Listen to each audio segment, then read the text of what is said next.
Aujourd'hui, en Afrique francophone, des milliers de personnes travaillent sans savoir que leur métier est en train de disparaître. Pas dans 10 ans, pas dans 5 ans, mais maintenant. Et le responsable, c'est l'intelligence artificielle. Dans cette vidéo, je vais te montrer, premièrement, les métiers qui sont en danger. Deuxièmement, les métiers qui vont exploser dans les prochaines années à venir. Et troisièmement, comment tu peux t'adapter dès maintenant. On pense souvent que l'Afrique est en arrière en termes de technologie. Mais on constate que l'inverse est en train de se produire à l'aide de la digitalisation. On est à une phase où tout peut changer très vite.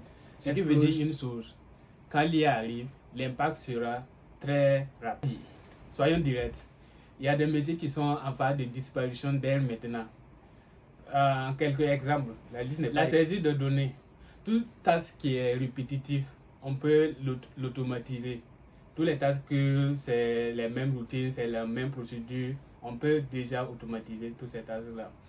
Aujourd'hui, l'IA, tu parles seulement, il recopie, il transcrit, et traduit ou en tout cas, il fait tout ce qui est tâches répétitives, tout ce qui n'est pas, qui demande pas trop d'efforts d'imagination, trop d'efforts de réflexion. L'IA peut faire exactement comme vous le faites et même souvent meilleur.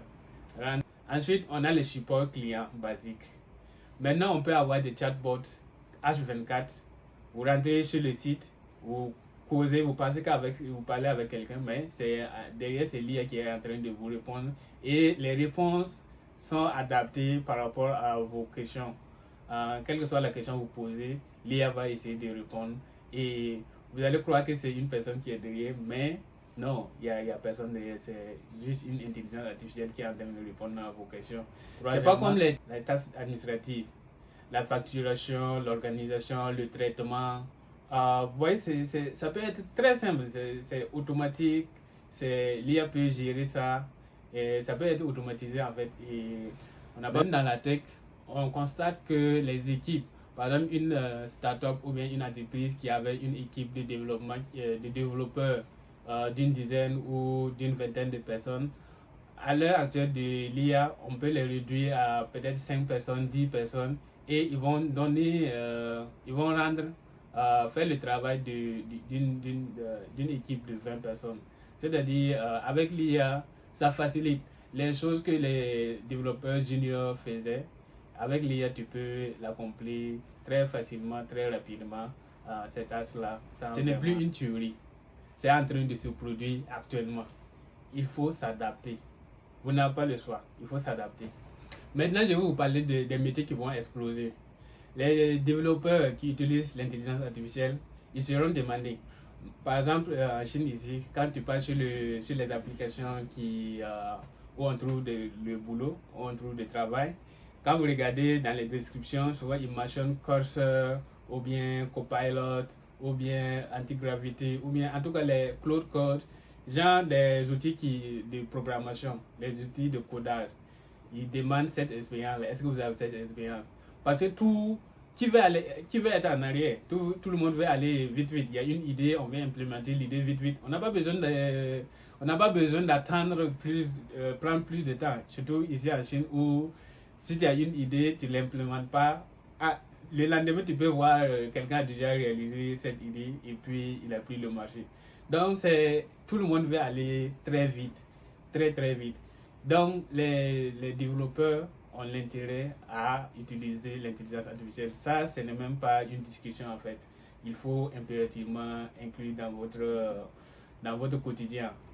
C'est pas dire. Le deuxième type de métier, c'est l'automatisation. Les gens qui savent automatiser, les gens qui savent remplacer l'humain par l'automatisation.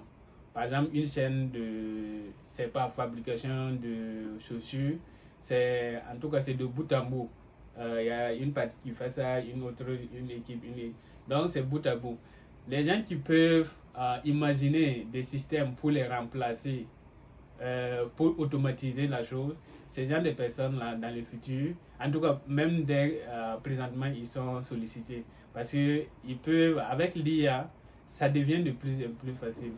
Donc les gens qui vont créer des contenus de tech, c'est-à-dire des contenus qui éduquent, qui expliquent, qui forment, former comment utiliser l'IA, les outils d'IA, comment ça fonctionne, quelles sont les limites, quels sont les endroits que tu peux utiliser l'intelligence artificielle, quels sont les côtés qu'il faut faire attention pour ne pas utiliser tous ces genres de contenu. On aura besoin de ce genre de personnes, des personnes qui seront là pour expliquer. Donc, si tu aimes créer des vidéos et tu aimes la technologie, c'est le moment de te lancer pour pouvoir créer des vidéos, expliquer aux gens comment utiliser tel outil d'IA, comment l'utiliser, voilà, quelles sont les limites et tout ce qui va avec. Quatrièmement, sur ma liste, c'est les entrepreneurs tech, ceux qui vont proposer des solutions, ceux qui vont proposer des solutions adaptées à l'environnement africain, ceux qui vont proposer des idées innovantes tout en tenant compte de l'Afrique, du climat de l'Afrique, je parle de l'environnement technologique. Voilà, ces gens-là, on aura besoin d'eux. Et dernièrement, c'est les profils un peu hybrides. Par exemple, les gens qui connaissent, ils connaissent l'agriculture, ils connaissent l'intelligence artificielle, et les deux, ils combinent. Là, ça devient, c'est très puissant. Ou bien tu es fort en business ou bien en commerce et tu connais l'intelligence artificielle. Les deux combos, non, c'est explosif. Ou bien c'est un développeur qui utilise l'intelligence artificielle, il part rapidement par rapport à son collègue qui est en train de vouloir se concentrer, dire que non, lui il ne veut pas utiliser l'intelligence artificielle. Non. Maintenant, qu'est-ce que tu dois faire? Premièrement, c'est essayer de comprendre. Essayer de comprendre, ce n'est pas dire de devenir expert dans le domaine de l'intelligence artificielle, mais c'est essayer de comprendre les bases, comment ça fonctionne, comment on l'utilise, voilà, les limites, tous ces trucs-là, tu dois essayer de comprendre. Deuxièmement, c'est essayer d'utiliser les outils. Vous voyez ChatGPT, vous voyez Gemini, vous voyez DeepSeek, Gamma, et il y a beaucoup d'outils d'intelligence artificielle qui sont même gratuits. Voilà, il y a certains outils qui sont vraiment gratuits, vous pouvez les utiliser et puis essayer de comprendre comment ça marche, comment on utilise ces trucs-là, comment ça peut vous aider à avancer dans votre travail quotidien. Tu n'as pas besoin de vraiment savoir coder ou bien en tout cas être très profondément dans la technologie pour vraiment s'intéresser à l'intelligence artificielle. Puis il y a plusieurs catégories. Il y a ceux-là qui vont vouloir développer des outils IA. Il y a ceux-là qui vont vouloir peut-être juste utiliser dans leur vie quotidienne, dans leur boulot pour pouvoir accomplir des tâches. Donc les deux là, c'est déjà différent. Par exemple, celui qui veut, par exemple, faire des projets, voilà, construire des projets, il peut commencer petit à petit à apprendre et au fur et à mesure, il va accomplir de grandes choses. Maintenant, ceux qui veulent simplement utiliser parce qu'ils ne veulent pas apprendre à coder, et voilà, c'est pas nécessaire en fait. C'est pas trop nécessaire d'aller apprendre à coder juste pour utiliser ChatGPT. C'est pas, je vois pas l'utilité en fait. Donc, ceux-là, c'est juste essayer de voir quels sont les outils d'intelligence artificielle qu'on utilise dans votre boulot. Si tu es juriste, ou bien tu es un enseignant, ou bien tu es, je sais pas quoi, un commerçant, quels sont les outils qui peuvent t'aider à avancer dans ton travail tous les jours. Ceux qui réussissent ne sont pas forcément ceux qui sont les plus intelligents, mais ceux qui s'adaptent au plus vite possible. Parce que s'adapter, qu'est-ce que je dis même? Savoir s'adapter, c'est une forme d'intelligence, je dirais. L'intelligence artificielle ne remplace pas les humains. Ne peut pas remplacer les humains. On a besoin des humains pour travailler.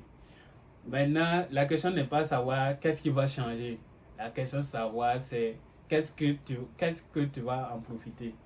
Est-ce que tu pourras en profiter de l'avènement de l'intelligence artificielle, en tout cas des outils de l'intelligence artificielle, ou bien tu vas rester à l'écart, regarder les choses avancer parce que tu te dis, non, ceux qui utilisent l'IA, ce sont des gens qui ne réfléchissent pas, ce sont des gens qui...